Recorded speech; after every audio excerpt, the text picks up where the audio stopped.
జై శ్రీరామ్. శ్రీమాత్రే నమః. శ్రీ గురుభ్యో నమః.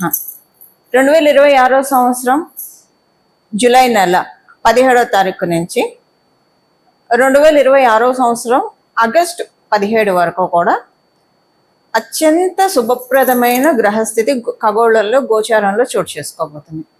అత్యంత శుభప్రదమైన గ్రహస్థితి అనడానికి కారణం ఈ గ్రహస్థితుల్లో అంటే ఏ గ్రహాలు వీటిల్లో ఉన్నాయి, ఈ అత్యంత శుభప్రదమైన అంశాన్ని ఏ గ్రహాలు కలిగిస్తున్నాయి, అలాగే వీటిల వల్ల ద్వాదశ రాశుల వాళ్ళకి ద్వాదశ లగ్నాల వాళ్ళకి ఎలాంటి ఫలితాలు ఉంటాయి, వీటిని మీ జన్మ జాతకము బాగా ఉంటే ఓకే మీకు వచ్చేస్తుంది, లేకపోతే కనుక చిన్నపాటి రెమెడీ చేసుకుంటే వస్తుంది. ఇప్పుడు చూడండి, మన శరీరంలో విటమిన్ డి ఉంటేనే అది మిగతా విటమిన్స్ ని అబ్జర్వ్ చేసుకొని మన బాడీలో కన్వర్ట్ చేయగలుగుతుంది, అంటే శక్తిని విటమిన్స్ రూపంలో అందించగలుగుతుంది. విటమిన్ డి కరువు అయితే కాల్షియం డెఫిషియన్సీ ఇలా వస్తూ ఉంటుంది కదా. అలా మీ జన్మ కుండలిలో కనుక యోగాల్ని తీసుకునే అంశం మిస్ అయితే అప్పుడు ఎలాగైతే మనం సప్లిమెంట్సో లేదంటే ఫుడ్ ఐటమ్సో ఫ్రూట్సో తీసుకుంటామో అలాగా పరిహారం చేసుకోవాలి. ఈ పరిహారం ఏంటి, ఇవన్నీ మనం ఇప్పుడు చూద్దాం. అసలు ముందుగా గోచారంలో ఉన్న అత్యంత శుభత్వాన్ని అందించే అంశం ఏంటో చూద్దాము. ఈ అంశము ఎంత శుభప్రదమైందంటే మళ్ళీ మనకి ఇలాంటి సందర్భము 12 ఏళ్ల వరకు రాదు, ఇంకా గట్టిగా చెప్పాలంటే 30 ఏళ్ల వరకు కూడా రాదు. కారణం ఏంటో ఇప్పుడు మనం చూద్దాం. అసలు ఏంటి ఈ ఏ ఏ గ్రహాలు ఉన్నాయి ఇందులో, కారణం ఇవన్నీ ఇప్పుడు మనం చూద్దాం. రవి గురుల యొక్క కలయిక కర్కాటక రాశిలో జరుగుతుంది. గురు భగవానుడు ఆల్రెడీ దేవగురువైన బృహస్పతి కర్కాటక రాశిలో స్థితిలై ఉన్నారు. సూర్యనారాయణమూర్తి కూడా రవి కూడా కర్కాటక రాశిలోకి 17వ తారీఖు జూలై 17 వస్తుంది. అయితే ప్రతి నెల కూడా రవి ఒక్కొక్క రాశికి ఆయన మారుతూ ఉంటారు, ప్రతి నెల మారుతూ. అందుకే సూర్య సంక్రమణములు రవి సంక్రమణము చాలా విశేషమైంది. మనం సత్యనారాయణ స్వామి వ్రతకల్పంలో కూడా చూస్తే రవి సంక్రమణ దినాల్లో సత్యనారాయణ స్వామి వ్రతం ఎవరైతే చేసుకుంటారో వాళ్ళకి కొమ్ము కాచి అండగా ఉండి వాళ్ళ ఇంట్లో సకల సౌభాగ్యాలు నేను అందిస్తానని చెప్పి సాక్షాత్ రమ సత్యదేవుడు చెప్పి ఉన్నారు. ఆ వ్రతకల్పంలో మనకు ఉంటుంది. ఏకాదశులు పౌర్ణమిలు ఇలా ఉన్న ఈ క్రమంలో రవి సంక్రమణ దినాలు కూడా చెప్పి ఉన్నారు. నిజంగానండి, మామూలుగా కూడా ప్రతి నెల రవి సంక్రమణం ఒక రోజు పట్టుకొని పంచాంగంలో ఇప్పుడు మనకి యూజర్ ఫ్రెండ్లీ, మీరు వీటిల్లో కూడా చూడొచ్చు, పంచాంగంలో చూడొచ్చు. ఆ రవి సంక్రమణ రోజుల్లో కనుక మనము ఏదైనా ప్రత్యేకమైన ఆరాధన చేస్తే ఆ నెలంతా బాగుంటుంది. ఎస్పెషల్లీ ఆయన కర్కాటక రాశిలోకి వచ్చినప్పుడు సూర్యనారాయణమూర్తి రవి అన్ని రాశుల్లో తిరిగేది అంతా ఒక లెక్క అయితే కర్కాటక రాశి మరియు మకర రాశి ఈ రెండు స్పెషల్గా ఉంటాయి, చాలా విశేషంతో కూడుకొని ఉంటాయి, విశేషమైన శుభత్వాన్ని ఇస్తాయి. కారణం ఏంటంటే రవి కర్కాటక రాశిలోకి ప్రవేశించినప్పటి నుంచి దక్షిణాయన పుణ్యకాలం ప్రారంభమవుతుంది. పూజలకి, జపాలకి, వ్రతాలకి, చాతుర్మాస వ్రతం అని చేస్తారు. ఇలా అన్నిటికీ కూడా అది ఓపెన్ అవుతుంది, చాలా మంచిది. ఇంకా రవి కనుక మకర రాశిలోకి వస్తే మకర సంక్రాంతి, అక్కడి నుంచి ఉత్తరాయణ పుణ్యకాలం ప్రారంభమవుతుంది. అందువల్ల ఒక 6 నెలలు, అందుకే ఆయనం అంటాం, ఉత్తరాయణం దక్షిణాయనం. స్వామివారు రవి దక్షిణ దిక్కుకి ప్రయాణం చేసేప్పుడు అది దక్షిణాయనం అంటాం, ఇంకా ఉత్తర దిక్కుకి ప్రయాణం చేసేప్పుడు ఉత్తరాయణం అంటాం. ఇంక ఇక్కడి నుంచి దక్షిణ దిక్కుకు ఆయన ప్రయాణం సాగుతూ ఉంటుంది. ఈ కర్కాటక రాశిలో ఆయన రావడం చాలా మంచిది. అయితే ప్రతి సంవత్సరం వస్తూ ఉంటారు, వచ్చినప్పుడంతా మంచిది, చాలా మంచిది. కానీ ఈసారి గురు భగవానుడి ప్రెజెన్స్ లో ఇది జరుగుతుంది. దేవగురువైన బృహస్పతి కర్కాటక రాశిలో ఆయన ఉచ్చ స్థానంలో చాలా కంఫర్టబుల్ గా ప్లేస్ అయి ఉన్న సమయంలో రవి రావడము చాలా విశేషమైన శుభాన్ని ఇస్తుంది. ఇది 12 సంవత్సరాల వరకు మళ్ళీ మనకి ఇలాంటి అవకాశం రాదు. అంటే ఒక నెల వరకు రవి ఇక్కడ ఉంటారు, తర్వాత సింహరాశిలోకి మారిపోతారు. కానీ దీని ఇంపాక్ట్ 6 నెలలు ఉంటుంది మనకి. మళ్ళీ ఇలాంటి శుభత్వాన్ని మనం చూడాలంటే 12 సంవత్సరాలు వేచి ఉండాలి. ఎందుకంటే ఒకసారి కనుక దేవగురువైన బృహస్పతి కర్కాటక రాశిలోంచి జరిగిపోయి సింహరాశిలోకి వస్తే మళ్ళీ ఆయన అక్కడికి రావడానికి 12 సంవత్సరాలు వ్యవధి పడుతుంది.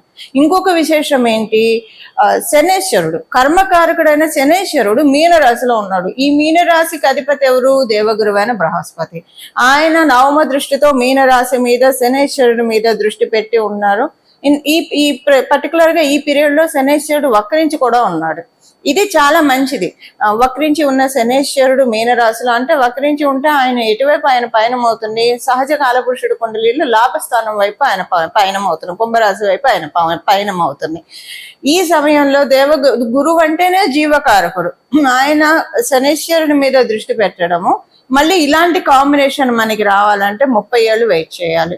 అప్పుడు అంటే 30 ఏళ్ళకి శనేశ్వరుడు మళ్ళీ మీనరాశిలోకి రావాలి, మళ్ళీ ఆయన వక్రగతిలో కూడా అప్పుడు గురు భగవాన్ ఇక్కడ ఉండాలి, కర్కాటక రాశిలో ఉంటారు. అది మళ్ళీ మనం ఆ క్యాలిక్యులేషన్స్ వేరు ఉంటాయి, ఉండాలని రూల్ కూడా లేదు, ఆయన వేరే రాశిలో కూడా ఉండొచ్చు ఆ టైంలో. ఇలాగా అంటే ఇది ఎప్పటికో వస్తుంది మనకి ఇలాంటి గ్రహస్థితి, అత్యద్భుతమైన గ్రహస్థితి. అందరూ కూడా ప్రాపర్గా యూటిలైజ్ చేసుకోవాల్సిన సమయం ఇది. ఏం చేయాలి, అసలు దీని యొక్క సిగ్నిఫికెన్స్ ఏంటి, ఇది మనం చూద్దాం. మామూలుగా మనము దీని విశేషం ఏంటంటే, మామూలుగా మనము జన్మ తీసుకునేదే ఈ జీవుడిని ఈ శరీరంలోంచి జనన మరణ చట్రంలో నుంచి బయటపడేయడానికే భగవంతుడు మనకి మానుష జన్మనిస్తారు.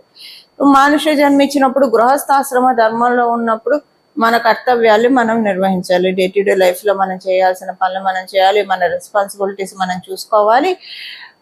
మన ఇంటికి ఇప్పుడు మన ఇంట్లో వాళ్ళు ఎక్కడికైనా వెళ్ళాలంటే వాళ్ళతో వెళ్ళాలి. ఎందుకంటే మనం ఎంత ఆధ్యాత్మికంగా ఉన్నా సరే ఇంట్లో వాళ్ళది కూడా మనం పట్టించుకోవాలి. సో వాళ్ళు ఎటన్నా వెళ్ళాలంటే వాళ్ళతో పాటు వెళ్ళాలి. బట్ ఎటు వెళ్ళినా కూడా ఒక వైరాగ్య భావంతో, సపోజ్ ఒక సినిమాకే వెళ్ళాం అనుకోండి, అక్కడ కూడా మనం ఒక వైరాగ్య భావంతో ఉండడం. అంటే ఇది అన్ని వేళలా ప్రాక్టికల్ గా పాసిబుల్ కాదు, కానీ సాధనాతో సాధ్యతే సర్వం.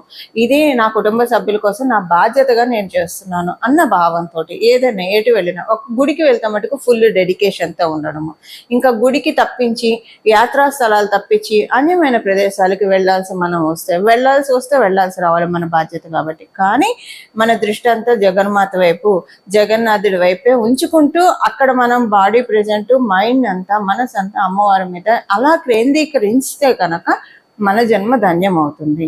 ఇప్పుడు భగవాన్ రమణ మహర్షిని, పూజ్య గురువులైన రమణ మహర్షిని చూడండి.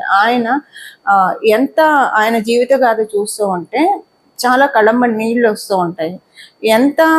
అంటే ఎన్ని జన్మల సాధనో ఈ జన్మలో ఆయనకి మోక్షాన్ని, అరుణాచలేశ్వరుల్లో ఆయన ఐక్యమయ్యే స్థితిని తీసుకొచ్చింది.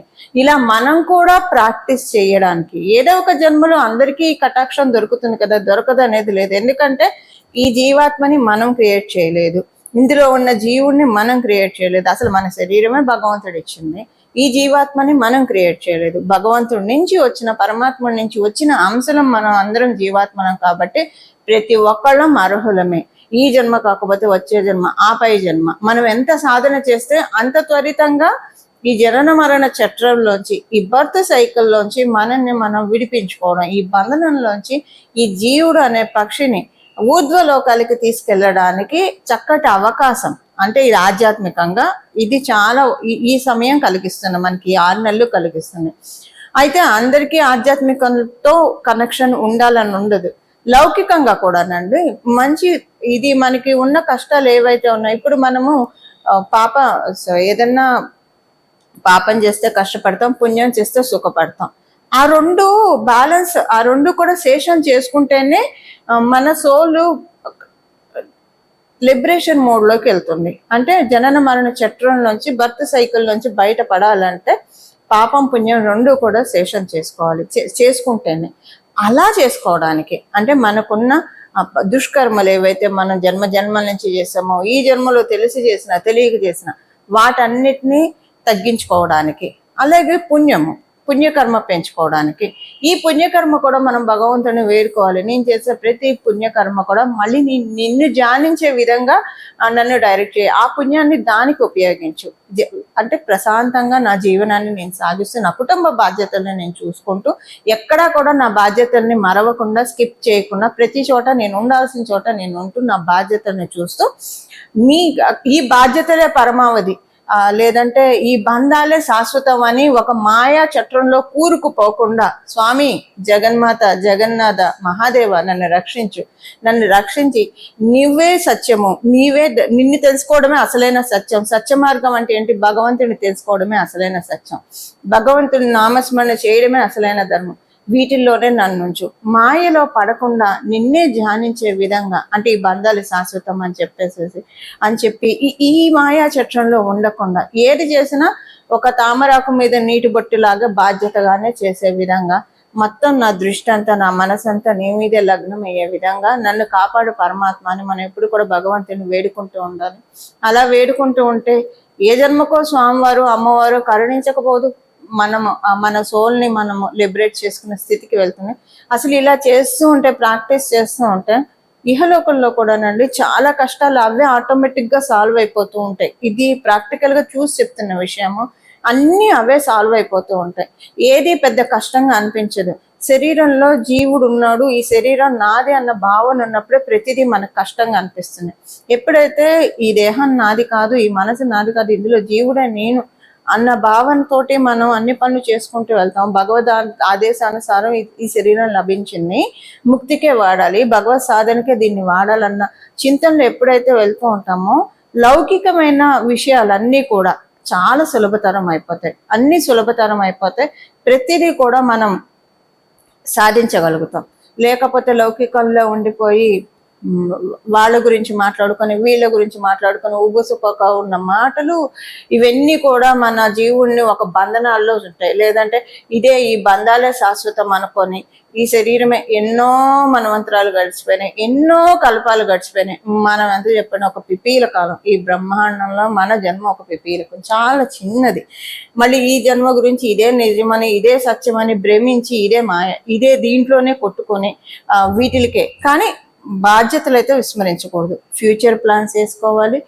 మన గృహస్థ ధర్మంలో ఉన్నప్పుడు మన కుటుంబాన్ని చూడాల్సిన బాధ్యత మనకు ఉంటుంది, ఫ్యూచర్ గురించి ఆలోచించాల్సిన బాధ్యత కూడా ఉంటుంది. అది బాధ్యతగానే పెట్టుకోవాలి, అదే పరమావధిగా ఉండకూడదు. ఇలా మనల్ని, ఇదంతా ఎందుకు చెప్తున్నానంటే ఇలా మనల్ని మౌల్డ్ చేసుకోవడానికి, సింపుల్గా చెప్పాలంటే ఇహలోకంలో ఉన్న ఈ బంధనాల నుంచి, కష్టాల నుంచి అనుకోండి, బాధల నుంచి, దుఃఖం నుంచి సులభంగా మనల్ని బయటపడేసే తరుణోపాయము ఇప్పుడు మనకి గోచారంలో గ్రహస్థితులు, రవి గురువుల యొక్క కలయిక మనకి కలిగిస్తోంది.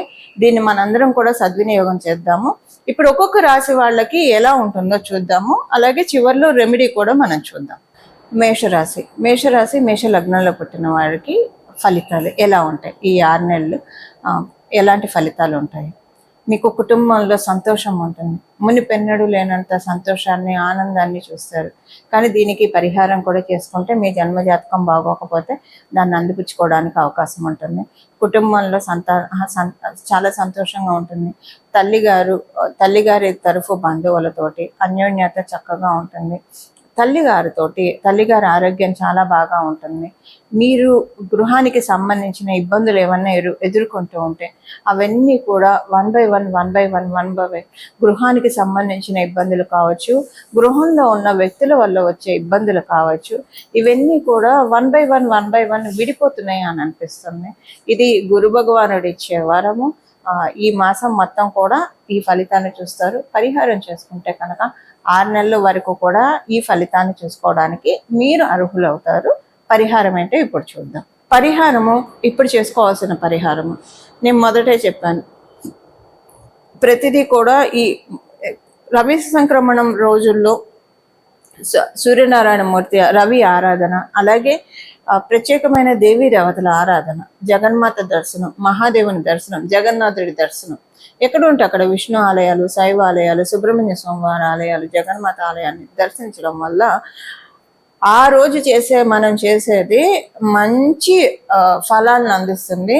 అంటే ఎస్పెషల్లీ ప్రతి నెల రవి సంక్రమణం మనం చేయలేకపోయినా దక్షిణాయనం ఉత్తరాయణం ఈ రెండు చేస్తే ఈ ఫలితాల్ని మీరు ఒక సంవత్సరం చేసి చూడండి. దక్షిణాయనం వచ్చిన రోజు ఏదో ఒక ప్రత్యేక ఆరాధన చేయండి, ఉత్తరాయణం వచ్చిన రోజు ఏదో ఒక ప్రత్యేక ఆరాధన చేయండి. ఆ సంవత్సరంలో మార్పు రాకపోతే చూడండి, ఖచ్చితంగా మార్పు వచ్చే తీరుతుంది. మీకేం మార్పు కావాలో ఆ మార్పు వస్తుంది. మంచి మార్పులు మన జీవితంలో వస్తాయి. ధర్మబద్ధమైన మార్పులు మన జీవితంలో వస్తాయి అనడంలో ఎలాంటి సందేహము లేదు. ఇది నేను అనుభవించి మీ అందరికీ చెప్తున్న విషయాలు ఇవన్నీ కూడా ప్రాక్టికల్గా అన్ని నేను ఆచరించి నాకు ఏవేవైతే బాగా జరిగిందో నా జీవితంలో అందరికీ బాగా జరగాలని చెప్తున్న విషయాలు ఇవన్నీ కూడా. పరిహారం వచ్చేసేసి మీ ఇష్టదేవత ఆరాధన చేయండి. 17వ తారీఖు ప్రత్యేకించి 17వ తారీఖు మొదలు మొత్తం నెలంతా ఈ 6 నెలలు కూడా భగవద్ ఆరాధన. ఇంకొకటి ఏంటంటే ఈ 6 నెలల్లో దక్షిణాయన పుణ్యకాలం 6 నెలలు ఉంటుంది. అంటే మకర సంక్రాంతి వరకు ఉంటుంది. ఈ 6 నెలలు ఇప్పుడు గురు భగవానుడు ఉన్నాడు అంటే దేవతలు, గురు భగవానుడు కర్కాటక రాశిలో ఉండడం అంటే దేవతలు మన మొరల ఆలకించే సమయం అని అర్థము. ఆయన ప్రత్యేకంగా కంఫర్టబుల్ ప్లేస్లో ఉన్నారు కాబట్టి మనం చేసే ప్రతి పూజ కూడా సాఫల్యత చెందుతుంది. చేయాల్సింది ఏంటంటే ఈ 6 నెలలు శ్రీమద్ భాగవతాన్ని అంటే కృష్ణ కథల్ని వినడము, దేవి భాగవతాన్ని చదవడము వినడము. ఇవి మీరు చదవగలిగితే మరీ మంచిది. లేదా వినండి. చక్కగా పూజ్య గురువులు ఎంతో మంది ప్రవచనాల రూపంలో చెప్పి ఉన్నారు.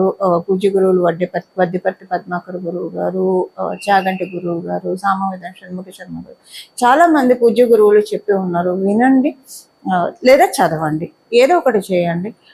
అలాగే శివ మహాపురాణం, ఈ 3 కనుక చాతుర్మాసంలో విన్నా చదివినా ఎంత మంచి ఫలితాలు వస్తాయంటే మనకు అసలు భాగవతంలో ఒక విషయం ఉంటుందండి. అదేంటంటే మనం ఈ జన్మలో భాగవతం ఒక్కసారి వినాలంటే 1000 జన్మలు హరినామ సంకీర్తన విడవకుండా చేస్తే మనకి ఈ జన్మలో ఒక్కసారి భాగవతం వినే కటాక్షాన్ని భగవంతుడు కలిగిస్తాడట.